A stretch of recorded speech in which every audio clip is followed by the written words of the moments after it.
হ্যাঁ, হোয়াটসঅ্যাপ গাছ। এখন কথা যেটা হলো, এখন রাত অলমোস্ট 12টা বাজে। আর আমার এখন অনেক বেশি পরিমাণে ক্ষুধা লাগছে। এখন আমি নতুন একটা রেসিপি শিখছি, সেটাই আমি নিজের উপর ক্রিয়েট করব, কারণ এখন রাত যে অলমোস্ট বাজে, বাকি সবাই ঘুমানো। এগুলো ট্রাই করার মতন মানুষ নাই, তাই যেটা বানাবো ওটা আমার একাই খেতে হবে। আর এটা যদি আমি কালকে সকালে চালাতে চাই, তাহলে আমাকেই চালিয়ে দেওয়া হবে। এখন আমি নতুন যে রেসিপি শিখছি ওটা আমার উপরে ক্রিয়েট করবো।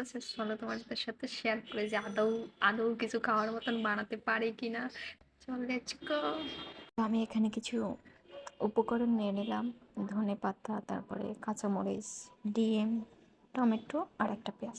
এখন এগুলোকে আমি সব কিছু কেটে নিব। প্রথমে ধনে পাতা কেটে নিলাম, তারপরে এখানে মরিচ কেটে নিচ্ছি।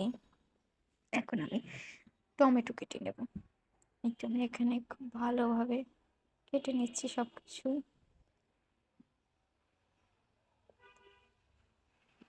কাটা হয়ে গেলে এগুলোকে একটা পাত্রে তুলে নিলাম। এই তো আমি এখানে সবকিছু কেটে নিয়েছি। পেঁয়াজ আগে আমার কাটা ছিল, পরে আমি একটু কুচি কুচি করে কেটে নিয়েছি।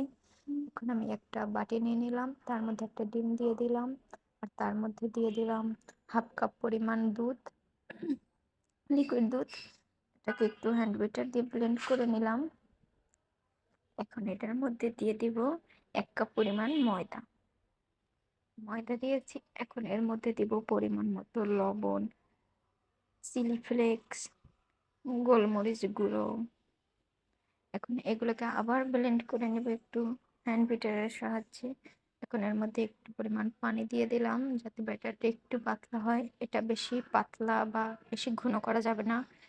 তারপরে এটার মধ্যে যে আগে পেঁয়াজ মরিচ কেটে রেখেছি সেটা দিয়ে দিয়েছি। তারপরে আমি একটা প্যান চুলায় দিয়ে দিলাম, তারপরে একটু ছড়িয়ে ছিটিয়ে দিলাম প্যানের মধ্যে। এখন এটাকে আমি ঢেকে দিব। ঢেকে একটু ঢংসং করলাম। তারপর কিছু সময় 5 মিনিট রেখে দিয়েছি। তারপর আমি উঠিয়ে নিয়েছি ঢাকনাটা, দেখলাম হয়ে গিয়েছে। এখন আমি এটাকে উল্টে দেব।